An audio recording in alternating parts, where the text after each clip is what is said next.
राधे राधे। आप सुन रहे हैं भक्ति की शक्ति। आज से बहुत समय पहले की बात है।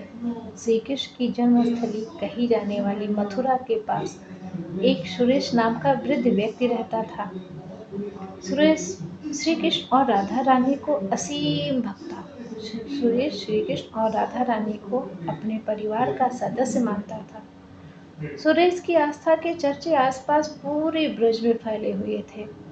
सुरेश बड़े ही पावन भाव से राधा व कृष्ण जी के पूजा पाठ किया करता।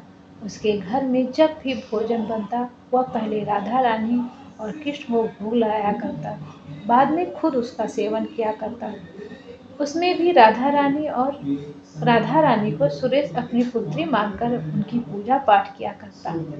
ऐसे भक्ति को देखकर कुछ लोग तो उसे मानसिक रूप से अस्वस्थ भी कहने लगे थे, परंतु सुरेश को किसी की बात का कोई फर्क नहीं पड़ता था। एक दिन सुरेश किसी निजी कार्य हेतु पास के ही एक गांव कोस में जाना था। उस समय सफर के लिए इतने साधनों की उपलब्धता नहीं थी, जिसके कारण सुरेश को पैदल ही जाना पड़ा। पूरे दिन वह कार्य हेतु इधर उधर घूमता रहा। शाम का समय हो चुका था। पैदल घूम घूम कर सुरेश पूर्ण रूप से थक चुका था। सुरेश को बहुत प्यास लगी हुई थी, परंतु उसे बीच मार्ग में कहीं पानी नहीं मिला। धीरे धीरे सुरेश का हालत बेहाल हो चुका था। पैदल ही पानी की खोज में सुरेश नंदगांव पहुंचा, जहां उसने देखा कि कुछ किशोरियां कुएं से पानी भर रही हैं।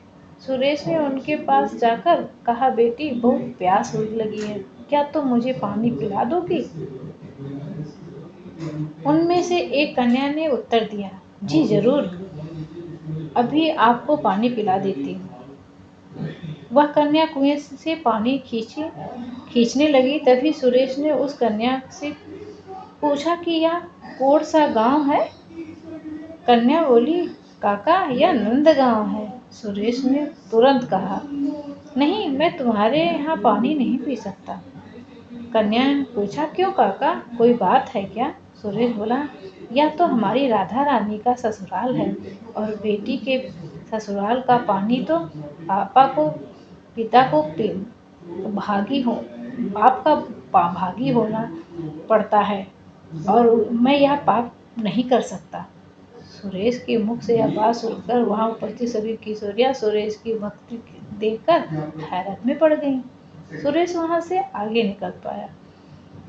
वहां प्यास के कारण उसे चक्कर आने लगे। आंख के आगे सभी धुंधला सा होता जा रहा था। पानी की खोज में पैदल चलते चलते सुरेश नंदगांव से भी बहुत दूर निकल आया था और एक समय ऐसा आया कि सुरेश प्यास के कारण जमीन पर गिर गया।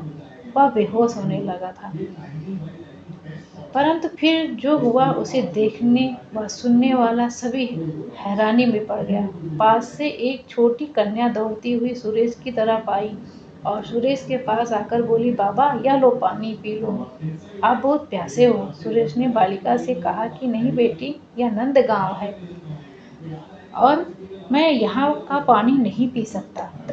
बालिका ने उत्तर दिया कि नहीं बाबा, यह नीम गांव है, नंदगांव तो कब का निकल गया। इतना बोल बालिका ने सुरेश को पानी पिलाया। सुरेश ने बाद में तो उस बालिका से उसका नाम पूछा। बालिका ने बताया कि मोरा नाम राधा ही है और इतना कहकर वह बालिका वहां से गायब हो गई। सुरेश आश्चर्य में था। उसने राधा रानी की जय बोलकर उन्हें धन्यवाद किया। यह बात जिसको पता चली सभी हैरानी में थे कि भक्त की भक्ति के आगे विवश होकर राधा रानी को भी बालक के रूप में स्वयं आना पड़ा। जय श्री राधे। राधे राधे।